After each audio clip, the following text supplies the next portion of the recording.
Okay. All right. I'm just going to start with the poem. It's a short poem, but it gets us into the territory where we can discuss these five key words on the spiritual, on the conscious spiritual path. Okay. Again, everybody's on the path, whether they know it or not, or like it or not. But to be conscious on the path, oh, it's a great plus. It's like driving down the freeway with your eyes open. It's a lot more fun. So this one, it's a short one, goes like this. A healthy human heart contracts and expands 100,000 times a day, 2.5 billion times in a lifetime. Our lives contract and expand as well, over and over again and again. So why panic when it contracts or expands? A healthy heart and a healthy life is a steady rhythm of lub dub, lub dub. So relax when your ego contracts, and relax when your soul expands. Being in accord with the lub dub of life is what Muslims call Islam. It's what Buddhists call nirvana. It's what I call wholeheartedness.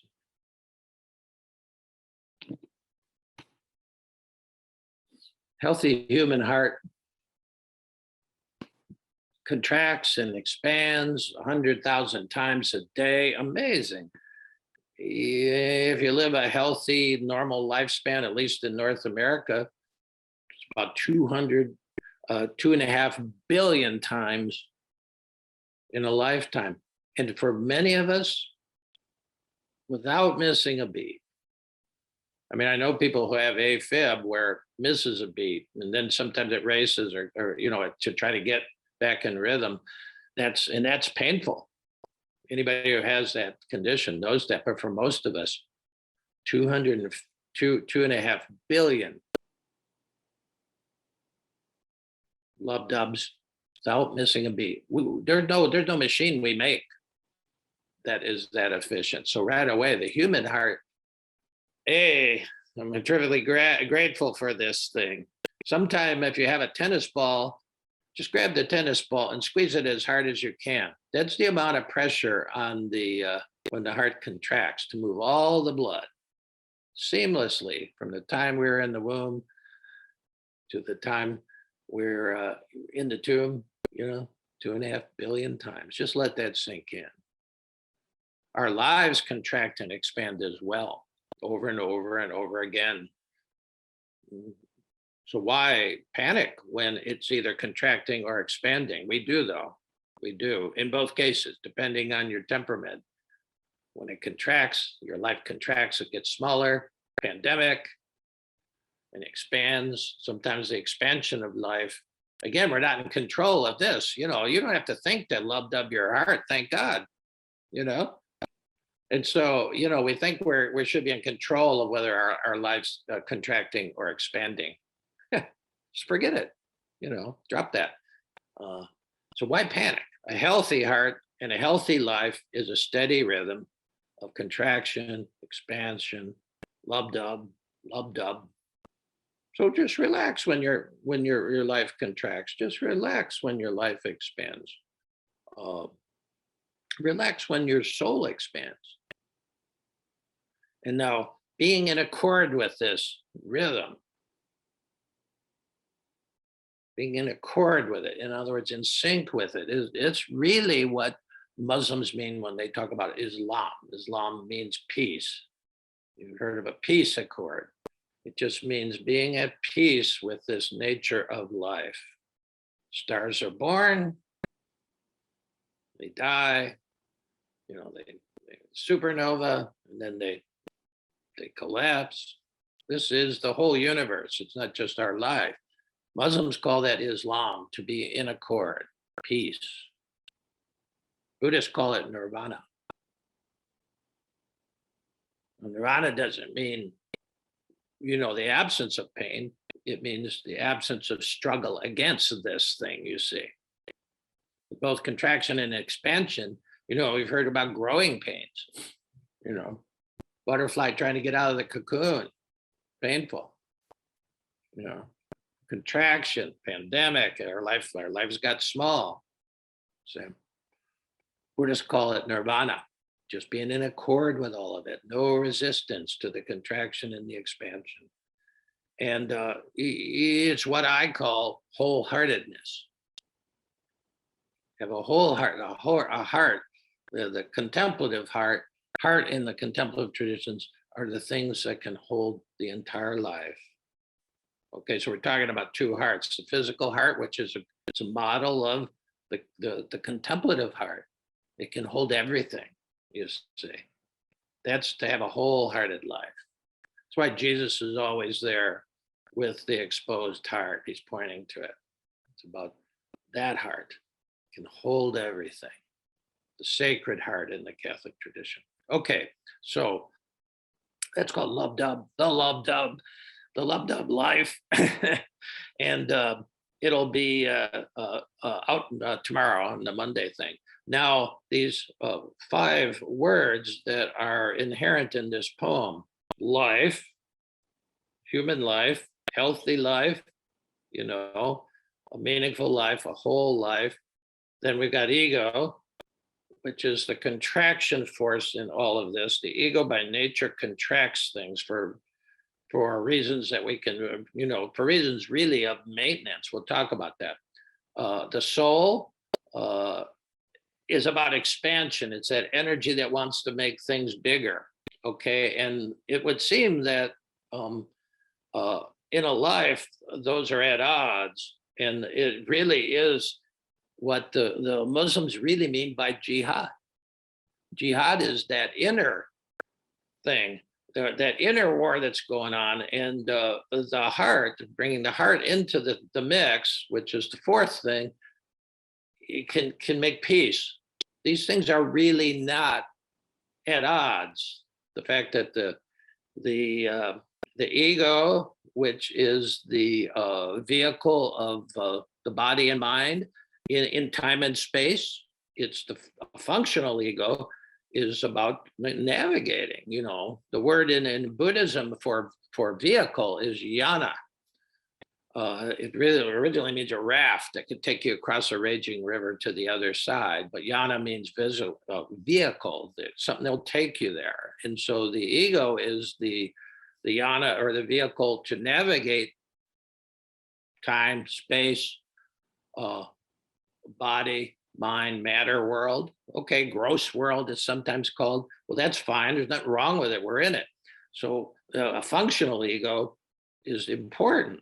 It's the dysfunctional ego that you have to leave out, that you're trying to get rid of. But the functional ego, well, yeah, this sort of when you start to understand what the ego is about, it's a vehicle. There's these 3 vehicles in Buddhism. There's these 3 vehicles in our human life. There's the vehicle of matter, space, body, mind. That whole vehicle is the ego, functional ego. People think they get into spirituality of the wrong kind. They think the goal is to become ego-less. Forget it. Forget it. You wouldn't be a sage or a saint. You'd be a psychotic. You couldn't Teresa of Avila or reorganize the whole Carmelite order. You couldn't organize a trip to the bathroom without your ego. So forget trying to be egoless. What you want to do is understand the role of the ego in these 5. So the ego, you got the life, you got the ego. Now the soul is about expansion. It's that thing that wants it to get bigger. It wants your life to get bigger. The ego is about going into infinity and space. it's that trans-rational. The ego will cover everything up to the height of reason. So it will cover the pre-rational stuff, you know, uh, the development of the whole individual from pre-rational things of like magic, the world of magic. When you're 2-year-old, you cover your eyes and you think that the world can't see you. Remember those times? That's the magic mind. When our former president said, oh, the virus is just going to disappear like magic come summer. Remember that? It's magical thinking. That's magical thinking. Okay. So, and then there's mythics thinking where we think some leader is going to, some hero is going to save us all. That's all sort of pre-rational stuff. Then you get into the rational mind. This is like a look at consciousness. See, pre-rational, rational. Rational would be really good. We could use a lot more rational. We'd be getting out of this pandemic if we had a little bit more rational and if a little bit more people. So the ego, the functional ego navigates all that, taking the good from all of that. Okay. The dysfunctional ego is a pain in the ass. We have, that's what we're working with. But beyond the ego, it's where the soul takes over. The soul is the beginning of the trans-rational part of consciousness, which, if you're a scientific materialist, it doesn't exist. It doesn't exist. They often confuse the trans-rational with the pre-rational. It is not. This area we're growing into.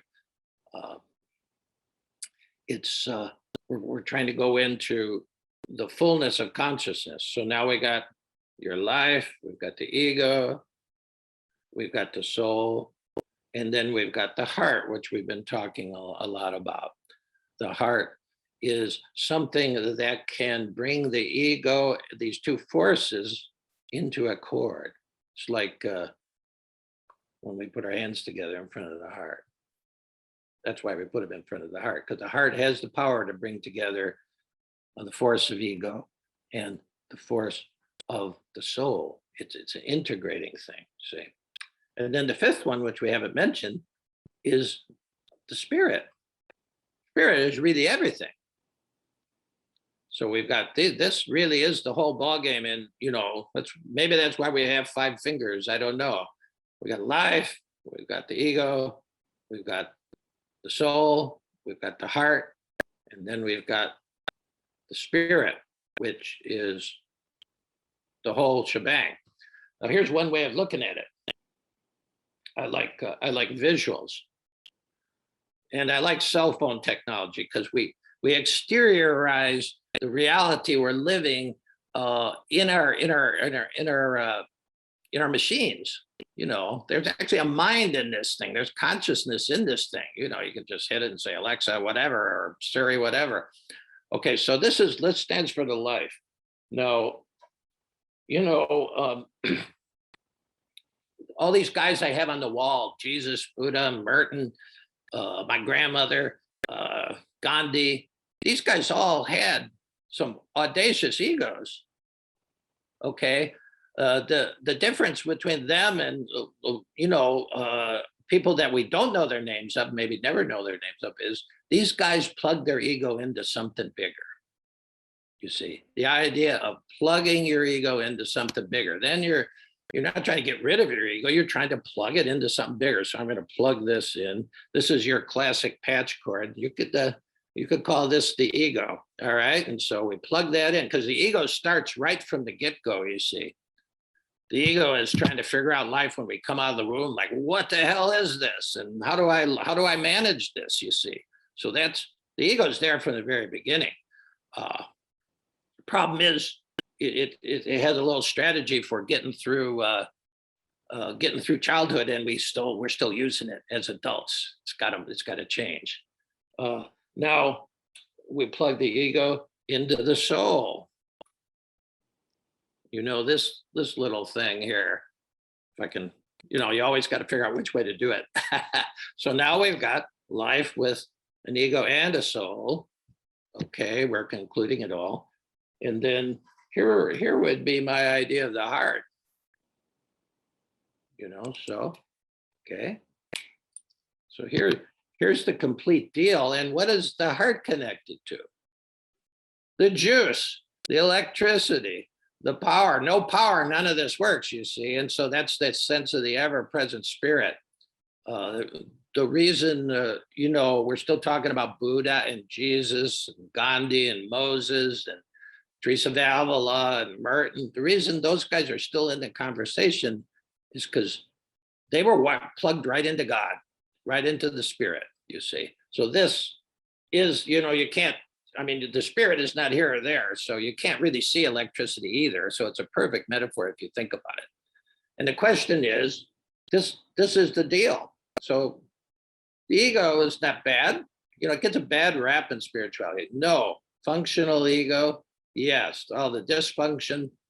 I just wrote a haiku for Debbie Mahoney. She was doing a retreat with me. And Hans, my Dutch Zen master, used to say, you leave your shoes and your ego outside the zendo.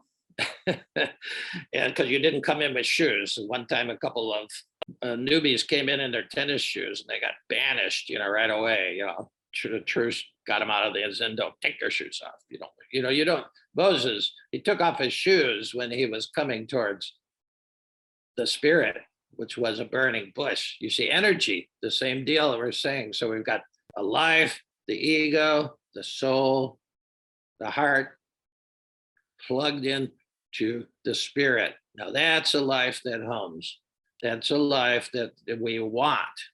See, and there's nothing, and this is the thing, if you're these great people, they insisted on all of this, on having all of this wiring. And so the body and mind, all our desires and from the body and all the thoughts of the mind, you don't get rid of anything. The soul's realm is dreams, imagination. It's really pushing the limits. You don't get rid of any of that stuff. The heart holds it all. You need all of this wiring. And if you got these four connected, then you're connected to the fifth. And really, you're always connected to the fifth.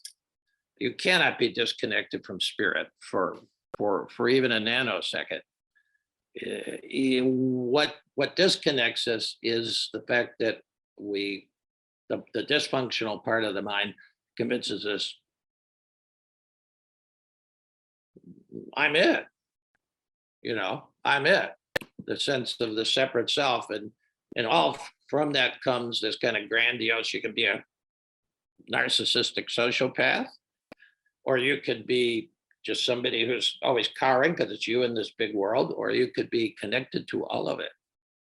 That's the power of the spiritual journey. That's these guys who did this incredible stuff, which we need to do in a world like we're facing. We need more people connected to functional ego, connected to their soul, connected to their hearts, and then really plugged in to the spirit. And then you do some amazing things just by your presence in the world. Ramana Maharshi just sat in a cave for 30 years and people came to him.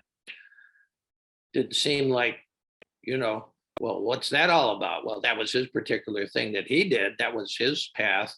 People came to him, but when people left him, they did some incredible things in the world. Say, that was his role. Most of us, we're in a world, but there are people like that. There's monks in monasteries who aren't in the world, but they're constantly connected energetically, you see. So now when we go into meditation, which we're going to do now, it's our chance to connect all those parts. And so I've been suggesting to just be the mirror of the heart, which holds everything. So there's no resistance factor. So when you sit, it could be monkey mind, it could be really great thoughts, doesn't matter. You're just letting it all come and go. You're not holding on to any of it. You're not pushing anything away. You have this this kind of witnessing like a mirror. The interesting thing about the mirror of the heart, though, this will add you a little bit of angle on it. It's a two-way mirror. It's reflecting the outside, but it also is allowing the radiance from the inside to come out to the outside. So after a while, it's all set up. So after a while, you really don't see inside and outside as being separate. You see, it's a two-way mirror. So that's just a little image to get you going. So we'll move into meditation mode now. And just really try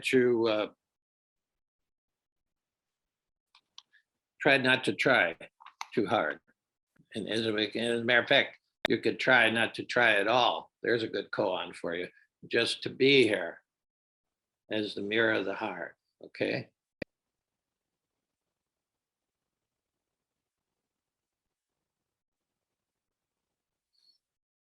Just a few words and the bell.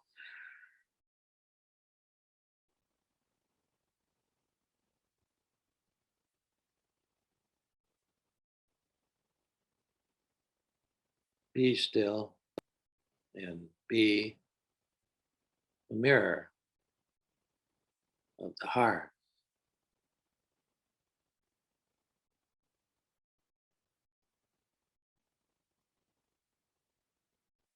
Be still and be